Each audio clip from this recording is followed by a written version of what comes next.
War. Throughout history, the most productive and violent moments of humanity have always coincided with periods of war. Technology has developed along with war. The history of humanity is actually the history of wars. From the first humans to the present day, there is only one goal in security, danger, and the resulting wars: to destroy the enemy. It is precisely the motivation that initiates war that creates the concept of the enemy. Even though the means and methods of warfare have changed, the goal has always remained the same. The biggest leaps in human history have generally occurred in the 20th century. The development of industry and technology also developed the war industry. Armies of thousands, machine guns firing tens of bullets per second, tanks with tons of armor. In the light of all these developments, we turn our attention to the Second World War, one of the bloodiest wars in history. The Second World War was one of the most devastating wars in history, a war in which the darkest side of war was revealed. Millions of people died in this war and millions more were maimed. The themes that came to the fore in the war showed the world how important military intelligence is. Today's topic will be Operation Barbarossa, the world's largest military operation. Now, if you are ready, let's start the operation.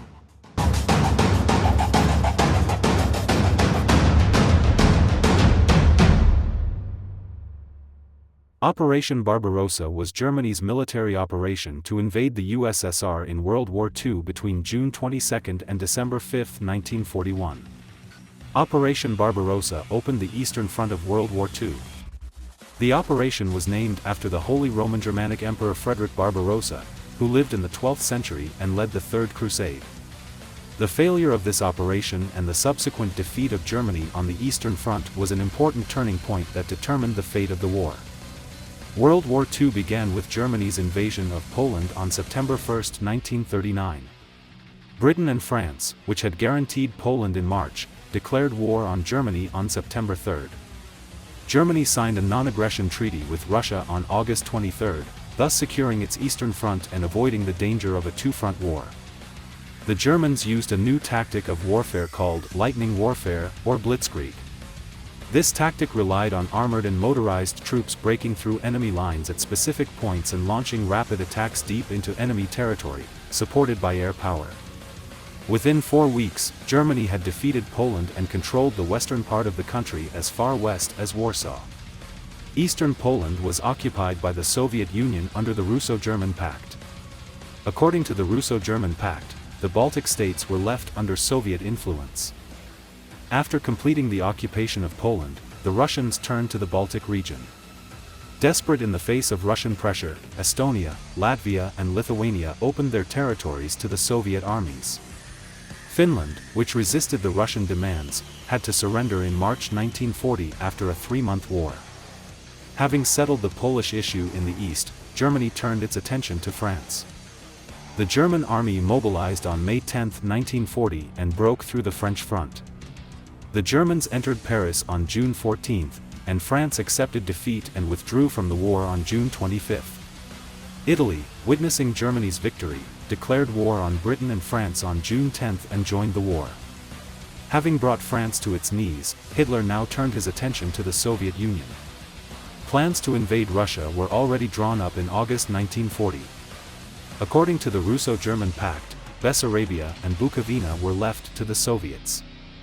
Nevertheless, Hitler was disturbed by the Russian incursion into the Balkans. Hitler saw the Balkans as Germany's Lebensraum, living space. In October 1940, Soviet Foreign Minister Molotov arrived in Berlin and met with Hitler. According to Hitler, the Soviet sphere of interest should be the region stretching from the Caucasus southward to the Persian Gulf and India. The Russians, on the other hand, wanted an alliance with Bulgaria to control this country.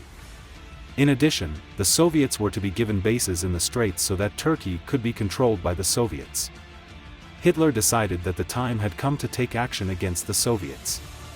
On December 18, he convened the German High Command and ordered that Operation Barbarossa, his plan to invade Russia, be launched in the spring of 1941.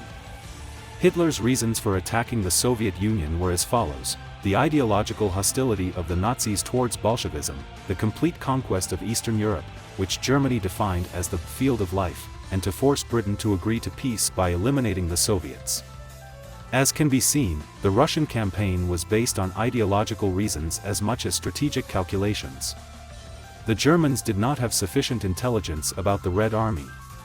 There was a great lack of concrete intelligence on the number of troops the Russians had, their deployment, military equipment and the economic situation. Although Germany's preparations were not adequate, they were better than those of the Soviets. Stalin did not believe that Hitler would attack Russia until the day the operation started and did not mobilize the entire army. He disregarded the intelligence provided by Britain and saw it as an attempt to drive a wedge between Germany and the Soviets. Had the Red Army been mobilized in time, it would have outnumbered the enemy twice over. At the outbreak of the German-Russian War, Soviet forces in Western Russia numbered more than 4 million, including 88 infantry divisions, 7 cavalry divisions, 44 tank and motorized divisions. The Russians had about 20,000 tanks, including about 1,000 superior KV-1S and T-34s, and about 8,000 aircraft, including about 1,800 modern types. However, most of these vehicles were old, broken and obsolete. At the beginning of the campaign, the German offensive force consisted of 102 infantry divisions, 19 armored divisions and 14 motorized divisions. The Germans deployed 3 million troops, 3,350 tanks, 7,200 artillery and 2,700 aircraft on the battlefield. Although the Russians were superior in terms of the number of tanks, the number of motorized vehicles was extremely low. Therefore, the mobility of the Russian troops was poor. According to the German operational plan, the occupation forces were divided into 3 army groups. Army Group North was to move from East Prussia and attack Leningrad via the Baltic. Army Group Center would advance through Poland to Minsk, Slomensk and Moscow. Army Group South was to attack Kiev from southern Poland. The center of gravity of the offensive would be in Army Group Center. The Germans planned to encircle and defeat the enemy west of the Dnieper River without allowing the Russian forces to retreat inland. Operation Barbarossa began on June 22, 1941. The German army launched a 3-pronged offensive on a broad front stretching from the Baltic to Romania. Hitler's plan called for victory within 6 weeks. Soviet troops were scattered along the border and defensive preparations were inadequate. The German offensive was a complete rout for the Soviets.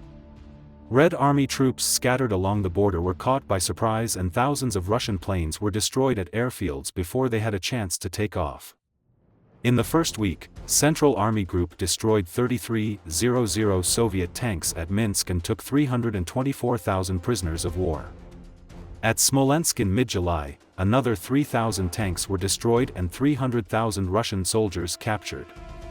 With the rapid advance of the German army, hundreds of thousands of Soviet soldiers were taken prisoner and a large area of territory was occupied as far as Smolensk.